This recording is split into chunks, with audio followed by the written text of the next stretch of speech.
Oh shit, that's funny.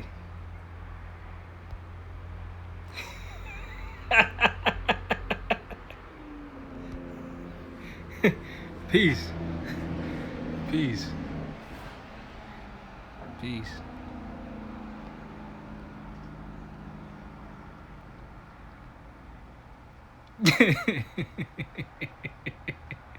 Let me do it again. Not that one.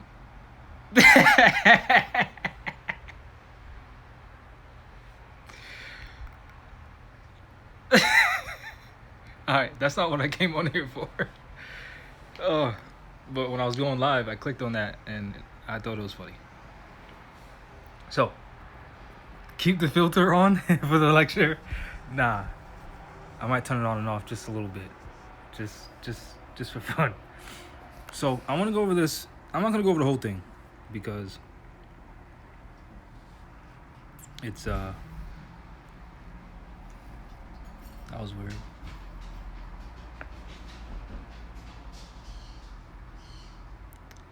It's intellectual property. Hold on. Sound like a loud ass truck or something.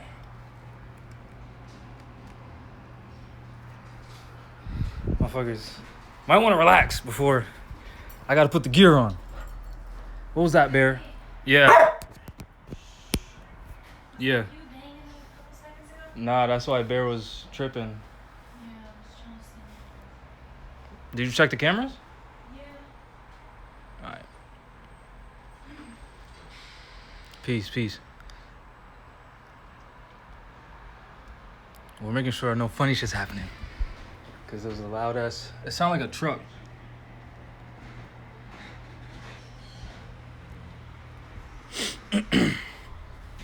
He's about to witness a live firefight out this bitch. But anyway. So let me just show you this.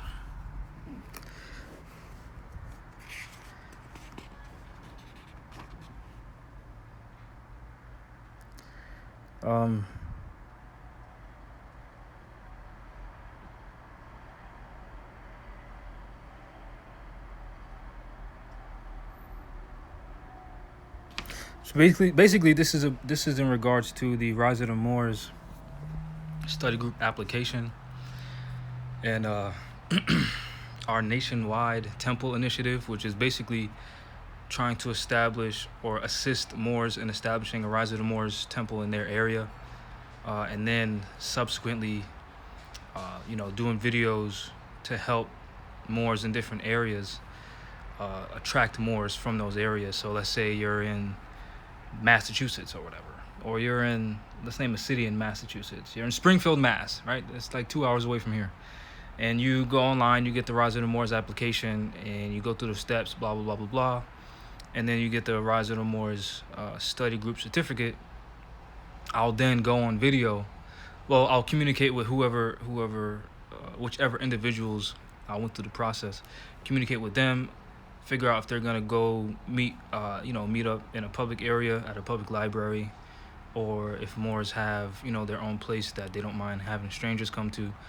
Then we'll figure that out. I'll get their contact information. I'll do a video, an official announcement letting other Moors know in the Springfield, Massachusetts area, as an example, and the surrounding areas, that there's a Moor there trying to establish a temple, so that way Moors can link up. Does it apply in Dallas, Texas? Yeah, this is going to apply for everywhere, for every Moor in every area that fills out an application for this process. So that's what this booklet is for. Not all of it is going to be public information, so that way, agents don't get involved and, try to infiltrate and take power and shit like that. So I'm only going to release pieces, so when you get the study group application, you get certain information. But there's other information that you don't have that's in this booklet, because like I said before, for any Moor that's going to get involved with my organization, it's going to be merit based. So you ain't going to get the top level information if you ain't putting in work, because what's been happening is we'll assist Moors for free. We'll get cases dismissed. We'll help out or whatever, and then Moors will just disappear. and they don't show up to temple, they don't support, they don't pay dues, and blah blah blah blah blah. So we basically end up in the same position that we were in before, going nowhere, right? So I did this little thing. I posted something earlier on Instagram with the little pyramid thing, because Juju and I were talking yesterday about pyramid schemes and how, just because they say pyramid scheme, that doesn't mean it's a bad thing, because a pyramid is literally one of the strongest foundations ever. All right, so this is what I posted. Right? See the pyramid. You see the base of the pyramid, or the foundation of the pyramid, is the people. Right? Then you see right above them is their representatives, or the major body. Then you see right above them is the Grand Majlis, which is appointed by the chair, which, since it's my organization, I would be the chair. So how this works is the people / temples, who via there's a typo right there, but don't worry about it. Daily affairs make up the organization itself. Via their support and activities in the organization, they keep it alive, right? Because there is no organization without the people. With the finances they render in membership, it is then used for the administration of the organization, and is then used to give zero interest-bearing grants back to the people of the organization to ensure the organization succeeds, which is a feedback loop or perpetual self-investment and growth. So that's what the people's for.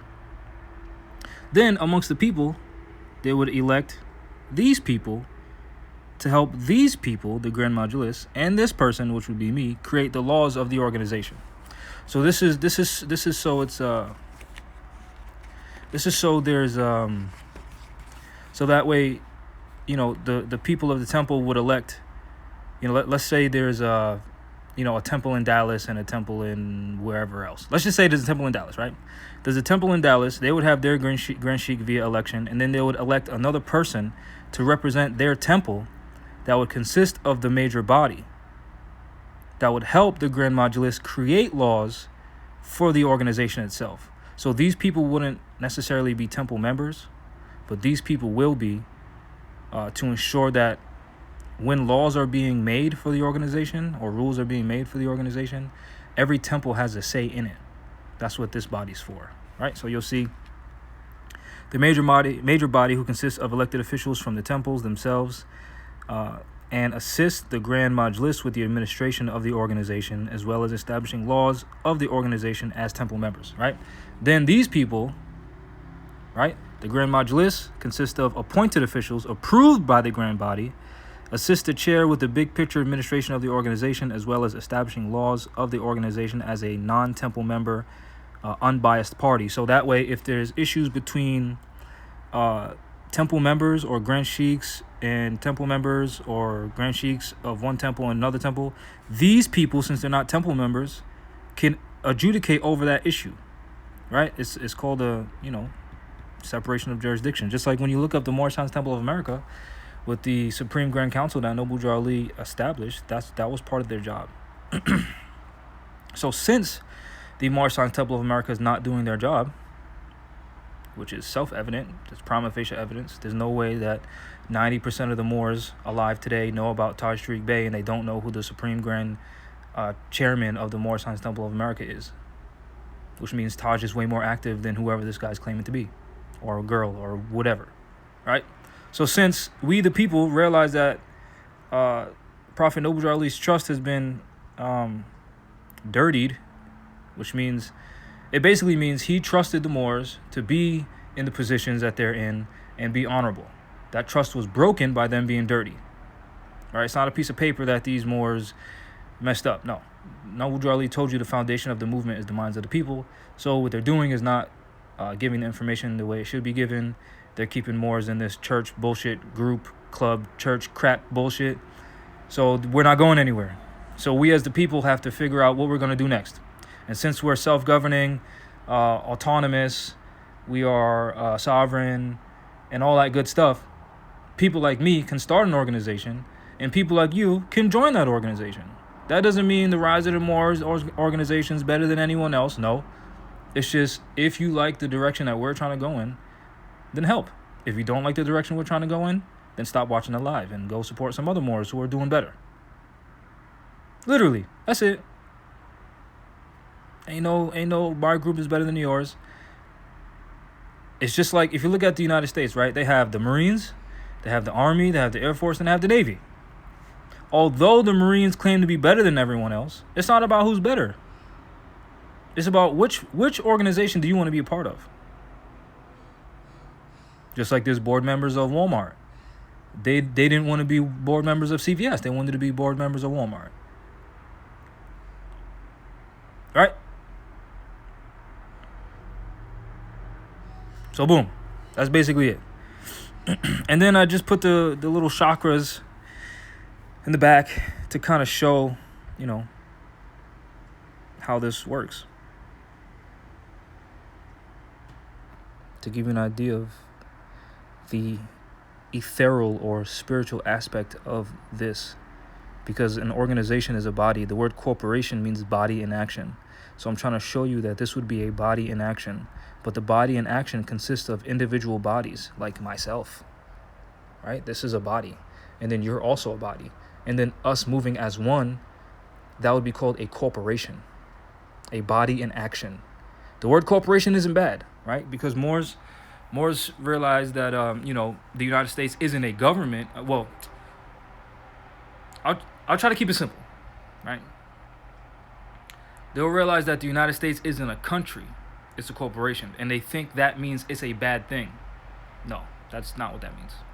A corporation is a body in action. A government is also a body in action, which means what? It's a corporation. Is that a bad thing? No. The intent of these individuals, the intent of these organizations, the intent of these corporations, that determines if it's bad or not. Don't believe me? Read the Holy Quran that Prophet Noble Ali gave you, and it says in the Quran itself, sin lies in the intent, not the act itself. So, there's nothing wrong with incorporating. There's nothing wrong with being part of a corporation. A gang is a corporation. A business that's not a sole proprietorship,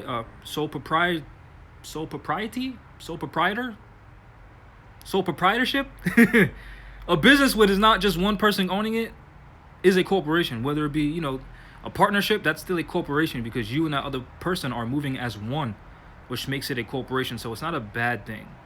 And the reason why I feel the need to say this is because when I was part of the consulate, as an example, I would use certain words, and certain individuals would cry, and they would literally tears falling out of their eyes, and they would say, I don't like that word, because they don't have a foundation on realizing that the universe is mental and everything else is secondary.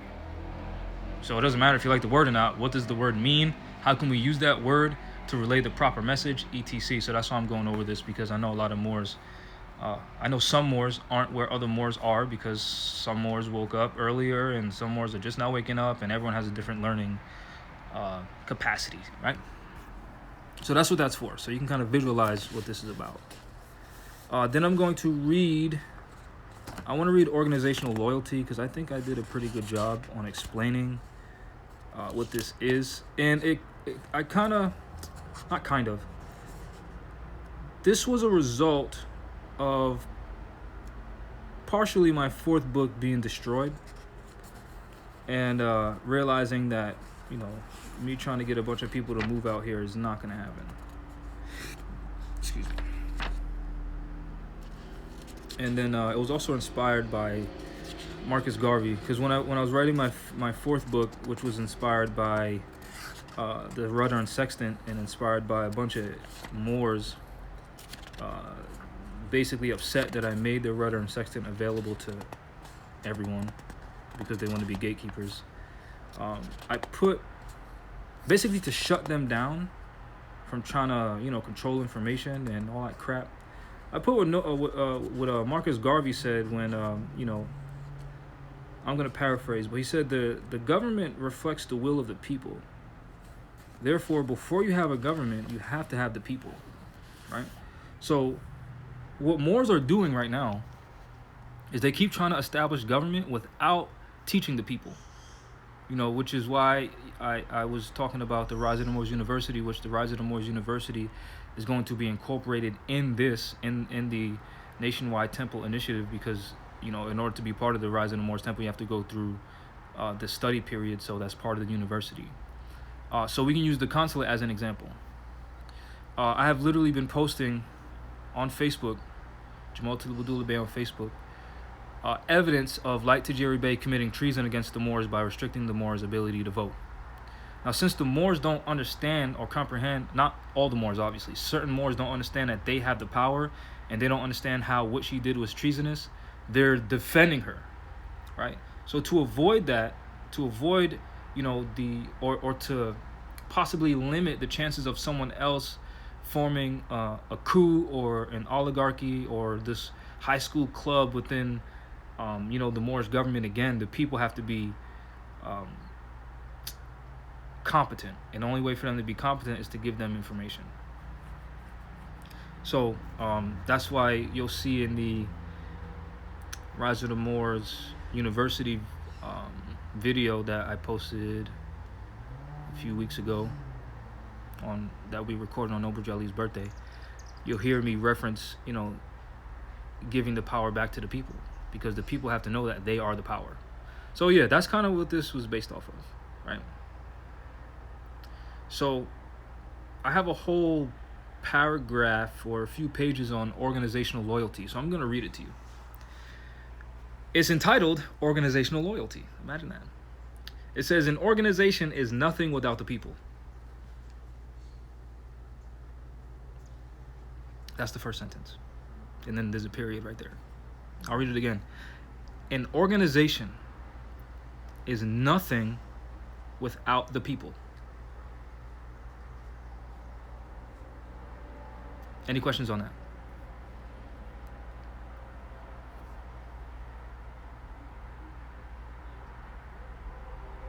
No questions? Great.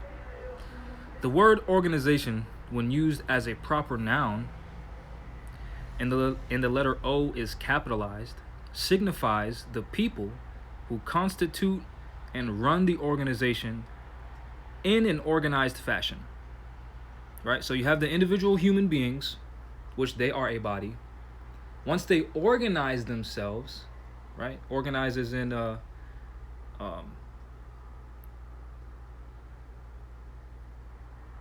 word organize, like to organize.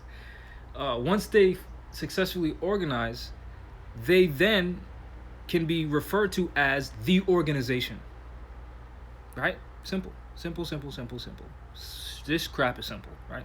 Remember, you're talking to a former Marine who had no colleging, I graduated high school, public school, joined the Marines 7 days after I graduated, literally 7 days after I graduated, after I walked across that little stage, 7 days later, I was in Paris Island sweating. I was like, what the fuck? What am I doing here? But anyway, so I'm not the super intelligent guy. I'm just a regular guy, right? In fact, the word corporation shares a similar meaning. The word corp is Latin and means body. The suffix ation or tion signifies action. Thus, a corporation is a body in action. The body represents all the people or bodies. I'll just show you guys. Look. Is that better? It's harder for me to read like this because the phone's literally in my face. But anyway. So I'm right here. I'll read that again. Thus, a corporation is a body in action. The body represents all the people, which is the bodies, involved moving as one for a single purpose. Meaning, not just one person is the corporation, but everyone involved. Just like a beehive, one bee isn't the beehive. It's the action and participation of all the bees, bodies, or corps that makes it the beehive. Body in action, i.e. corporation. Without the loyalty and involvement of each individual bee of the hive, there is no beehive. Just like the Moorish nation. That's why Noble Jali said, I'm trying to turn you into better citizens. Why? Because if you're not citizens of your own stuff, then there is no Moorish nation. It's just a bunch of people. You might have a nationality, but you're still stateless. because you don't have any type of organization. You have no type of support system. It's just you running around like a chicken with your head cut off. Why? Because there's no head. There's no organization. The head literally organizes everything in the body. It tells it when to do stuff like this, right? That's why they have the Black Messiah Act. Anyway, organizational loyalty, or as stated in the Marine Corps, semper fidelis, which means always faithful to the Corps, makes one show their concern for the organization and its continued success and well-being, as there is a mutual benefit to both the organization and the individual. Any questions on that part? It's basically saying if you have an interest in something and you see that it can benefit you, it would behoove you to invest in that thing, especially if it will benefit you. That's the whole foundation of taxes. But I'll go into that later. Organizational commitment is the degree of loyalty to which the people identify with the organization and its goals and wish to continue with the organization. Loyalty can signify a person's devotion or sentiment of attachment to a particular object, which may be another person or group of persons, corporation, an ideal, philosophy, duty, or a cause. It expresses itself in both thought and action. Remember, your prophet was like, I need active Moors, not passive Moors. But in order for you to become active, you had to have the proper information, because what? The universe is mental, so you had to have the right thought patterns, the right cycle of thinking, and then you can take action. And strive for the identification of the interest of the loyal person with those of the object. These reflective interests of the people combine and create the overall image or status of the organization, or as stated in the Marine Corps, esprit de corps, which is the spirit of the body. So the collective action of the individuals creates the body, or the spirit of the body. These reflective interests can display themselves in manners such as the way the people of the organization dress, speak, conduct themselves, even down to the buildings that the company owns, what the organization does, and even how they do it. Organizational loyalty is one of the most important factors that determine the effectiveness and efficiency of any organization. It can be described in terms of a process where certain attitudes give rise to certain behaviors. Organizational loyalty normally has two dimensions, one internal and two external. Loyalty is, at its core, an emotional attachment. The internal dimension is the emotional component. It includes feelings of caring or affiliation and of commitment. The external dimension has to do with the way loyalty manifests itself.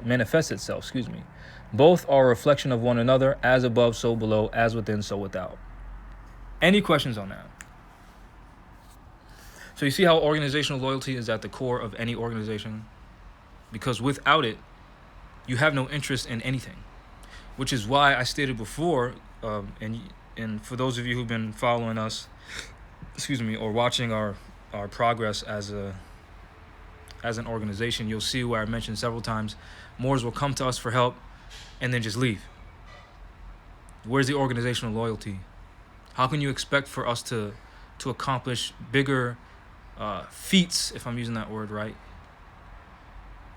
if we're constantly being drained, people aren't supporting, people come and go as they please, as if this is just a social organization like Prophet Noble Ali said it's not? How can you expect us to accomplish more if you're just taking from the organization and not giving to the organization? This is why when you read some of Prophet Noble Ali's work, he was saying, if you don't do this small task assigned to you, how can you expect for help later when you need it? Organizational loyalty solves that problem. Right? And I figured, some people didn't know this information. It's not that they're bad people and, they just want to take from us. Nah, they probably don't think like that. So I decided when it came to starting the Rise of the Moors, nationwide temple initiative for any new people that are interested, they should have this information so that way they can say, okay, I need to be committed to this thing, not just, let me be a Moor sometimes, or let me pay dues sometimes, or let me show up to certain things sometimes, or nah. What we always try to do is set the example. There's been times when we had to get up at 5 in the morning to go to court for more. That's, a few hours away, just so we can get there on time. Why? Because we're a fucking nation. Who else is gonna show up for that more? Because there aren't a lot of woke Moors around. Right? So, loyalty. You're gonna have to make sacrifices. Alright. Now let me show you this right here.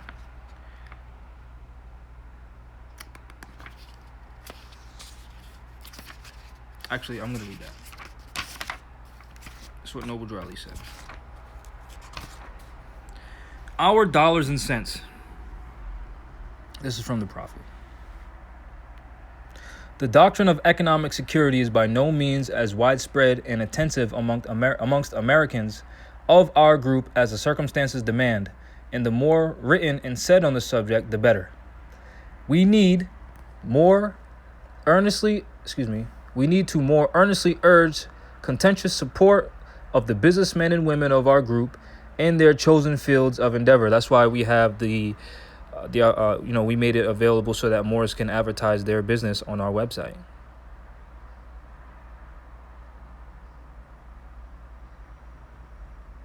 The greater the success of their business enterprises, the more open gates of opportunity there will be for our youth of today and tomorrow. Think of this fact. We need to urge that our businessmen and women build on the principle of service.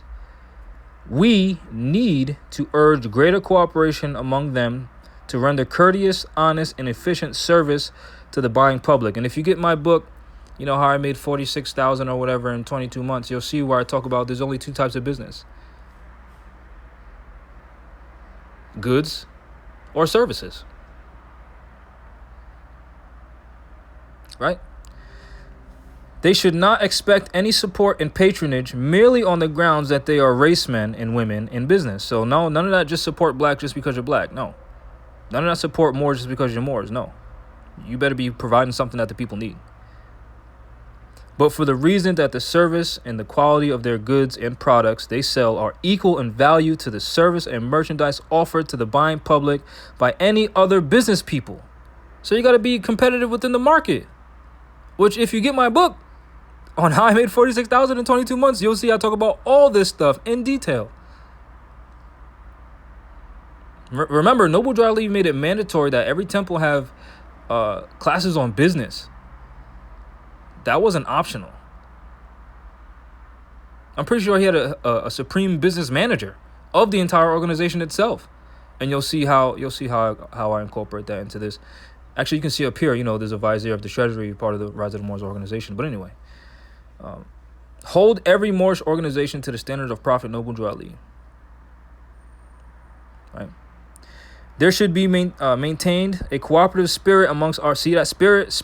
Remember, esprit de corps, spirit of the body, amongst our businessmen and women to keep their business places as clean and sanitary as any similar places in any other section of the city. Citizens of our group should cultivate a sound vision when it comes to the necessity of buying professional service, merchandise, provisions, etc. Meaning sell shit that matters. Provide shit that matters. Now I'm not trying to knock nobody's business, right? Because I started off as selling t-shirts. All right, it was books and t-shirts. My first book and a few t-shirts. But then I already knew there's a bunch of more saturating that market by selling t-shirts. So it doesn't make sense for me to also sell t-shirts because that market is saturated. So let me step my game up. You see how I cultivated a sound vision? Right? We should look beyond the direct result and objective for which we invest our money. So you don't invest and expect an immediate return on that investment. That's not what it's about. We should lose sight of the mere fact that we receive $1 worth for $1 spent.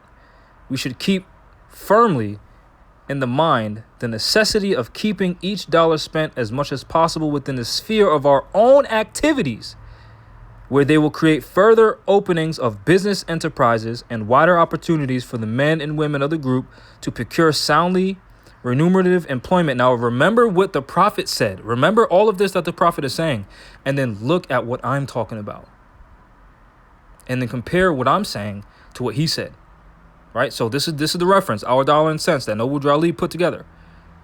If other more organizations ain't talking like this, and what I'm about to show you, I suggest you run away. Forward must be the watchword of the seller and buyer alike. We make the money and we spend the cash. Let us sincerely cooperate with one another.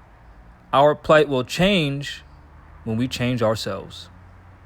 And then here's a little excerpt from Think This Over, You Moors. We Moors must maintain a grand treasurer, just as in the days of our forefathers. Then you are a nation. Until then, you are nothing. That's what he said. That's what your prophet said. All right, so now remember what he just said. Right? Remember all that he just said about commerce and business, right? Let me show you. Let me show you this right here. Right here. Where the heck did I put it? Did I put it after this? Hold on, I have to put this down because I don't know where I just put this diagram. I literally just spent hours on it. Okay, it's towards the end. Great, perfect. Everything's perfect. This is perfect. Right, so look. I go over how temples are going to function. Right? So this is the goal for every Moor that fills out the Rise of the Moors application, and you accomplish this, you so-called graduate from the study group period, and you're functioning as a full temple. This is some of how it's going to be. I'm trying to figure out how to word this. These are the goals or the future aims that I have in mind for the temples. That's how I want to word it right there. Right. So look. A codex of goods and services is to be compiled by the Grand Sheiks, because remember, every temple is going to elect their own Grand Sheik, and given to the Vizier of Commerce. Said codex shall provide all goods and services provided by Moors, so that we can begin to move, there's a typo right there, but don't worry about it, to move our wheels of industry amongst each other. Isn't that what the prophet was talking about? A distribution list or directory is then to be issued to every temple. This is to be done in order to establish infrastructure and protection. Each Moorish business, there's another typo, but don't worry about it, typo, is to pay taxes according to their tax bracket. Once taxes are enough to support the everyday functions of the organization, individual membership dues will cease to exist. Commerce is the lifeblood of every nation, state, and city. As long as a state allows its citizens to be economically crippled, the state itself remains economically stagnant. The more, I wrote this, by the way, just keep that in mind. So compare what I'm saying, all of this that I'm saying, to what Noble Drew Ali just said. And you tell me if that fits within what he just said. The more a state or city invests in its citizens, the higher the quality of life its citizens will have. There is no doubt that the more economically secure a society is, the more currency the state will generate, right? Currency is energy. It is therefore the responsibility of its citizens to organize and get access to zero-interest bearing grants, cash, and surpluses from the city and state governments to ensure the perpetual cycle of equitable and prosperous commerce amongst all classes of society. The commercial activities of a society is not only based on supply and demand, but is rooted in the overall happiness of the customer. If the buyer is not economically secure within their own home due to the cost of living, it results in stagflation, high inflation combined with high unemployment, resulting in a poor quality of life and stagnant demand on a country's economy, which is what we are suffering from as Moors. Most companies work hard to determine the root cause of customer dissatisfaction, and so could governments in relation to the satisfaction of their citizens and their economic interests. Most businesses focus on the consumer's satisfaction by tailoring products and services to fit perfectly into their customers' lives These companies make it easier for their happy customers to buy more and stay longer. And when all classes of society have equal opportunity to funding without chicanery, look that word up. Look up chicanery. And the colorable forces of adhesion contracts, then everyone has equal opportunity and the nation prospers. A society that invests in itself commercially via education, training, and erudition without immense burdens or negative adhesion, especially with imitable paper, as a circulating medium, will indeed provide equal opportunity for all. Moors being indigenous people, we do not have to be held to any contracts that adversely affect us in a negative way or compromise our national, social, economic, or private integrity. Just as it states in the Constitution and our treaty with the United States, no obligation shall be placed on contracts, and we, the people, have the right to association. Meaning, once we establish programs with the state and municipal governments, we cannot be denied access to funding for any reason whatsoever, as long as our status is correct, meaning as long as we're competent. That's the point of these organizations, or of the Rise and Moors organization, right? It is stated in the United Nations Declaration on the Rights of Indigenous People that states shall provide effective measures and, where appropriate, special measures to ensure our economic conditions as a people increase. Our increase in commerce will ipso facto and ipso jure increase the commercial wealth of all other members of society and American citizens alike. This means access to business startup grants and other finances to support our organized endeavors as a people. Rise, Moors, and help us revert to our national standing.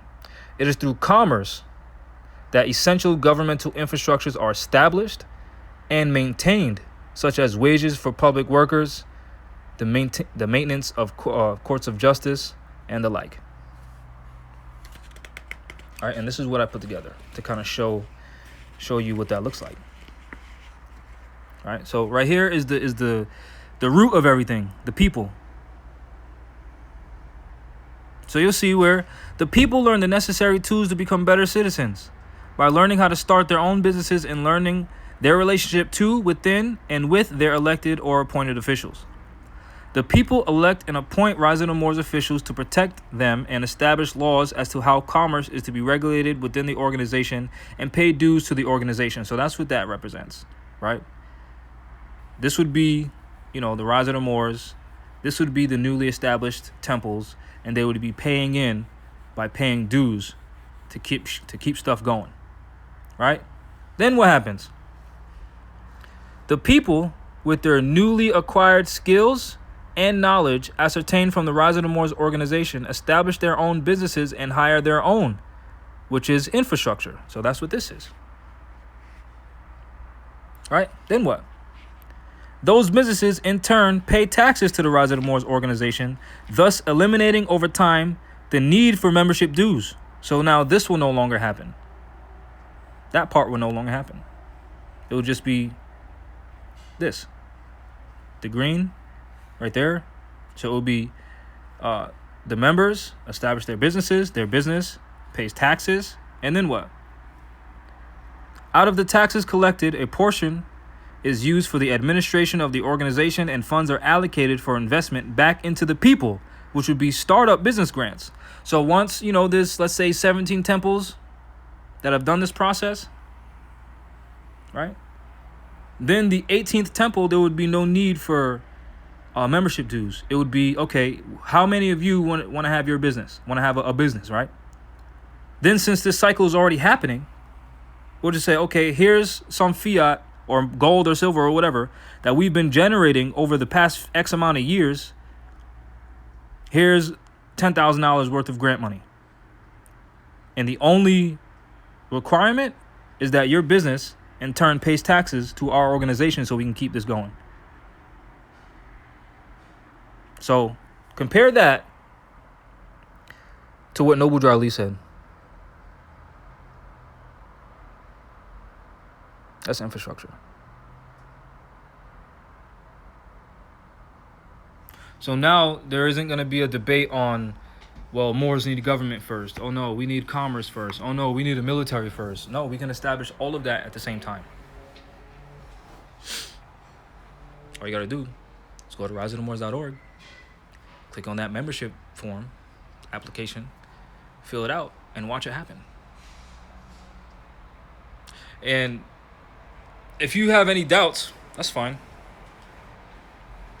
Look at what we were able to accomplish with just a small amount of people. Look how much we've done with a small amount of people. Look how many cases we got dismissed with a small amount of people. Look how much we've grown since 2016 or whatever.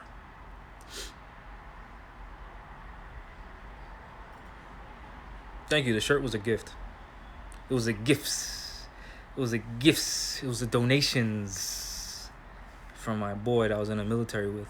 But anyway, that's what I have in mind. And let me show you some of the positions. I'm not going to go into detail. I'm not going to show it to you. I'm just going to explain it to you, just so, because I don't want people to have the structure that I worked hours on without you being part of the organization. Right. So this is some of the positions within the Grand Modulus. Right. You got the chairman. You got the Secretary of Treasury. You got the Secretary of Security. You have the Secretary of Commerce. You have the Secretary of Education, Nationalization, and Citizenship. You have the Secretary of External Affairs, so how each temple is to speak to and with the local municipal governments in their area. Then you have the Secretary of Public Relations, how we speak to our people in the projects and stuff like that, trying to wake them up. Then we have the Secretary, which is going to keep the entire modulus together. Then we have the Secretary of Legal Affairs, which is going to deal with all legal affairs regarding the organization itself. And that's it for that part.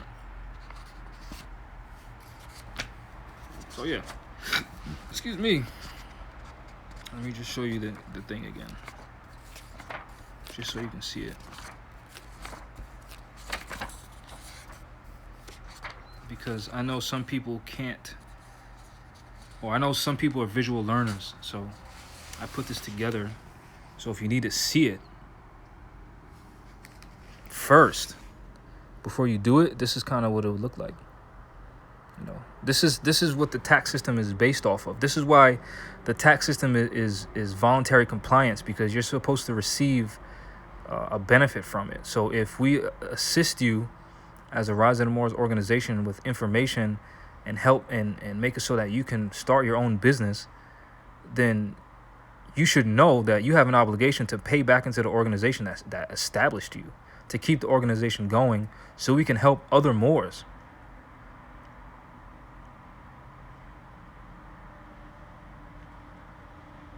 This is again why organizational loyalty is important, because we can't establish this without loyalty. We can't. We can't establish this without trust. We can't.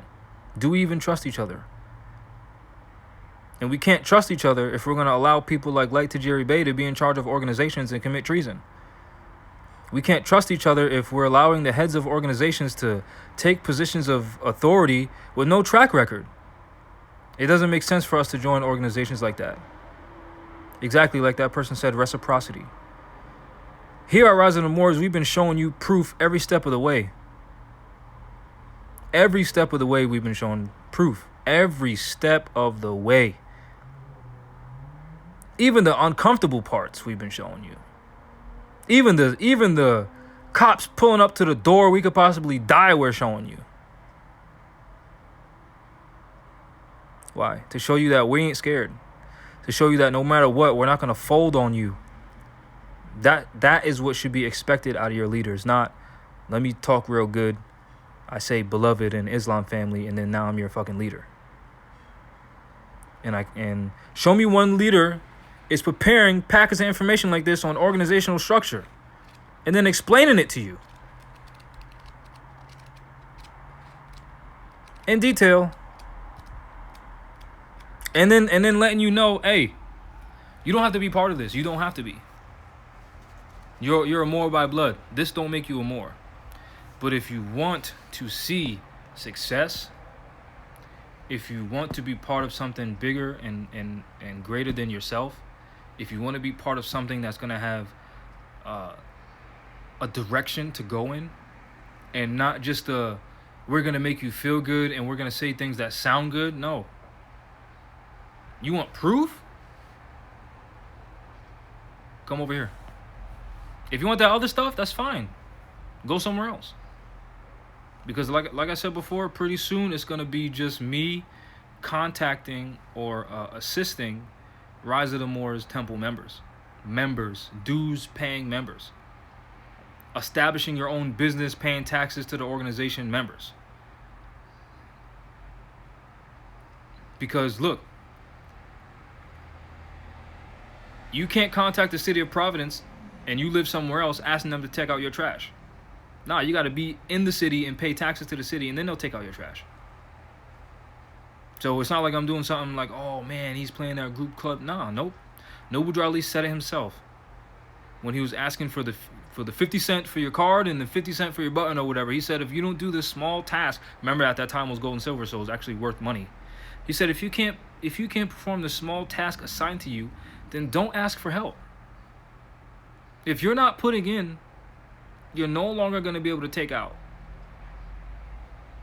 That's what Noble Drew Ali said. He might not have said it the way I said it, but the principle is the same. And I'm telling all of you Moors, hold me to the standard of the Prophet. You know, there was a situation where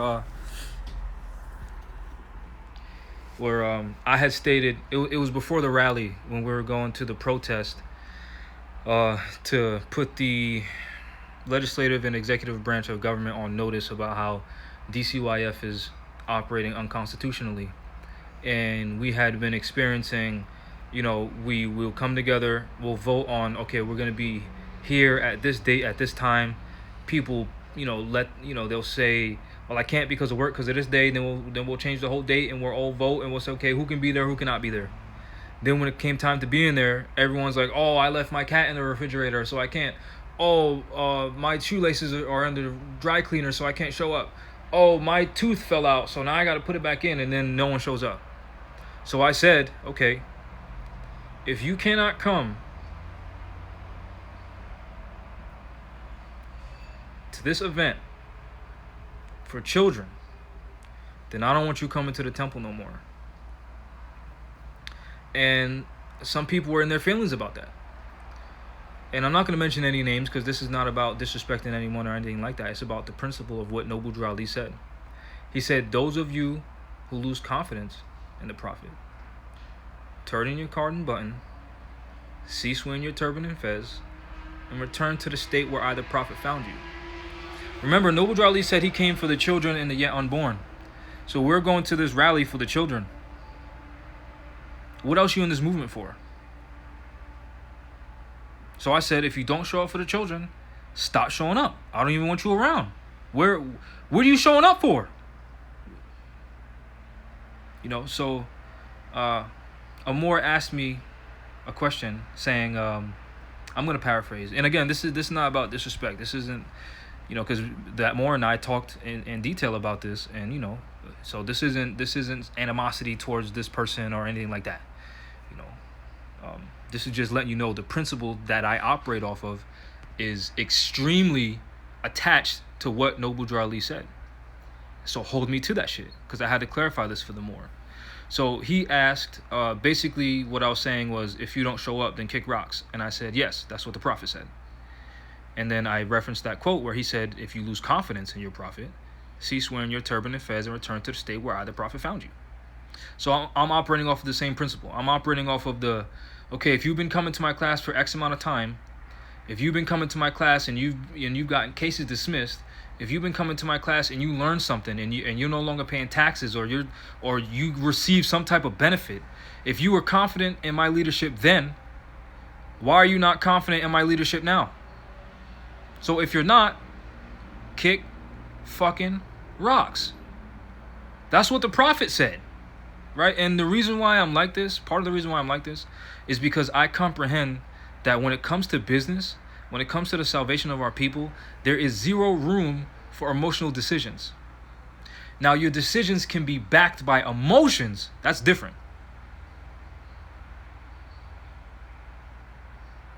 Your decisions should not be based on emotions.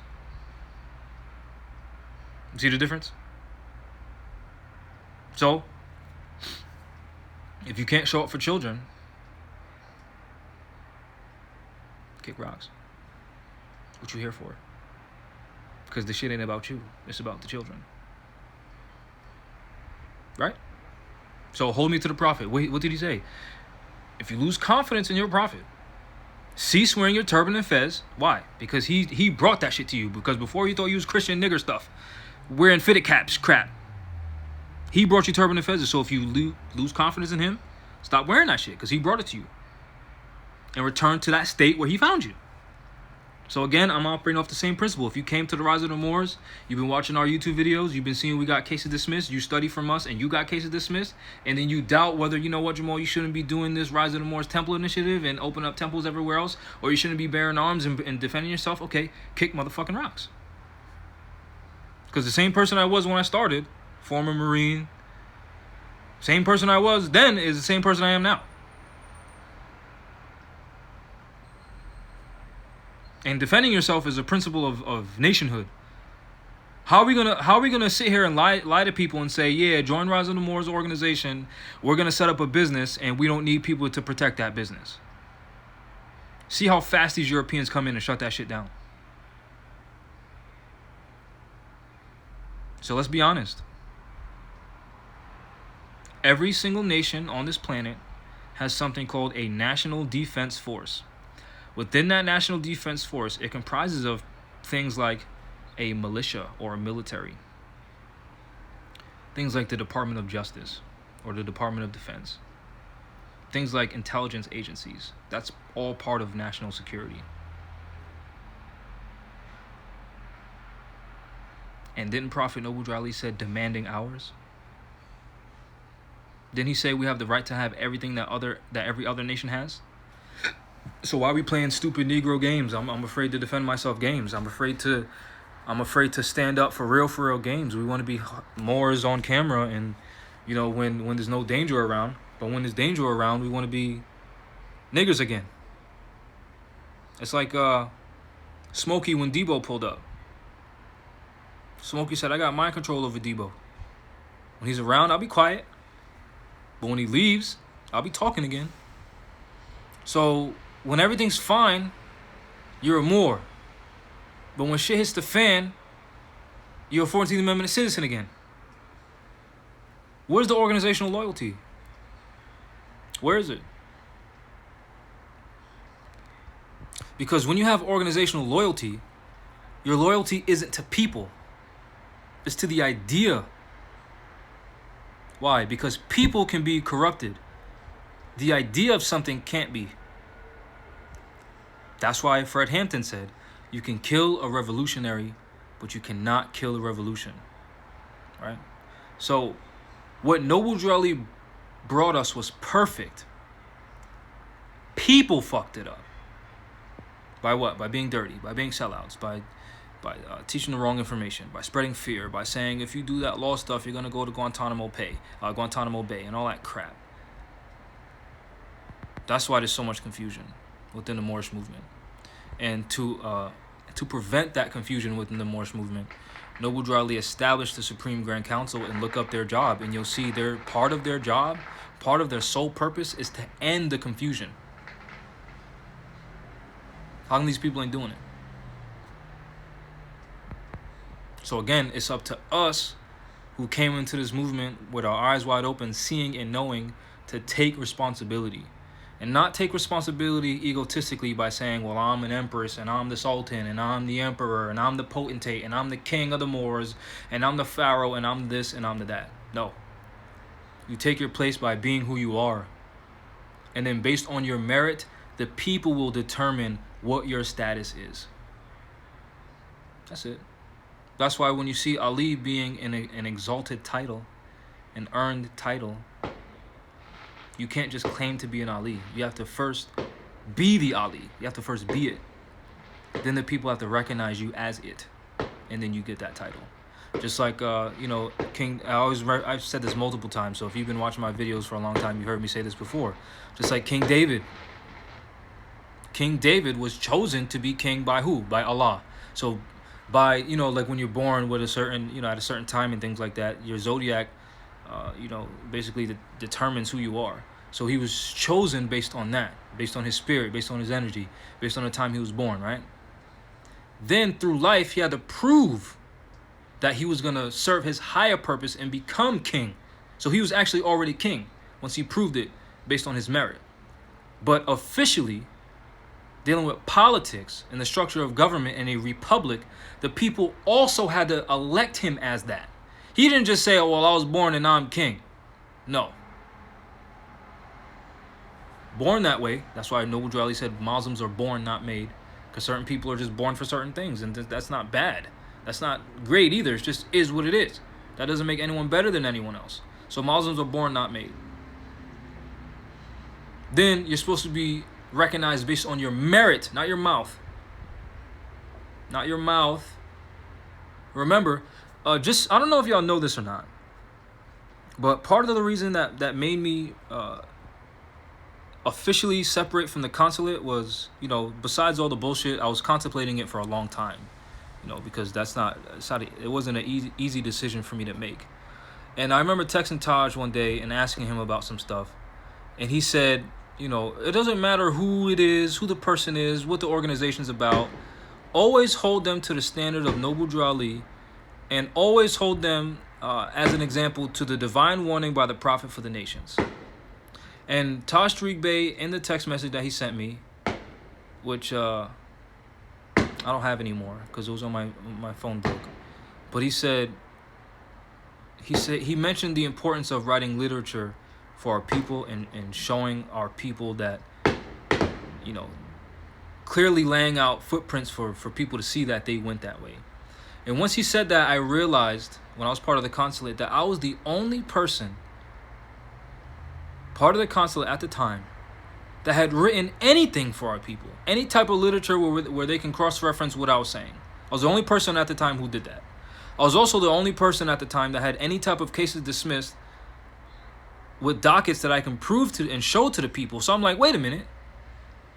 If I'm the only one that's providing all this work, and I'm the only one really in alignment with what Noble Drew Ali was talking about, and also at the time, people that were joining the consulate at the time were constantly saying they were here because of me, and because I was already teaching before a lot of these people in the consulate at the time. They started teaching after the consulate. After they got notoriety, they started teaching.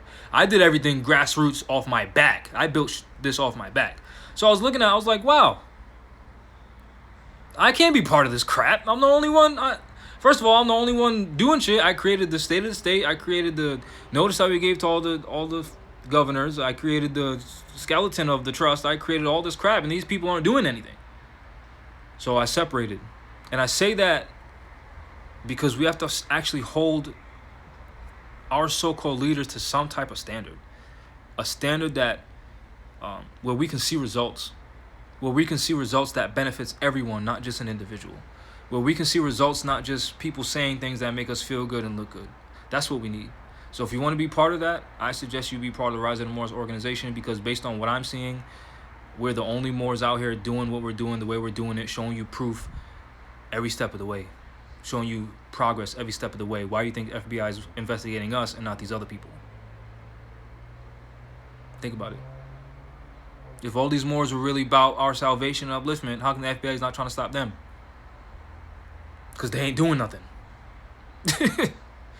Right? And this ain't an attack on anyone. It is what it is. Right? So yeah. Let's start holding these so-called leaders to higher standards. And again, if you want to be part of something greater, go to riseofthemoors.org. Click on that application. And if you don't like it, you can, stop at any time, and you still have the information once you purchase it, and you can still study and start your own organization. Just know, it takes a long ass time to do it, to build a foundation and build credit with the people. And with that, I say peace.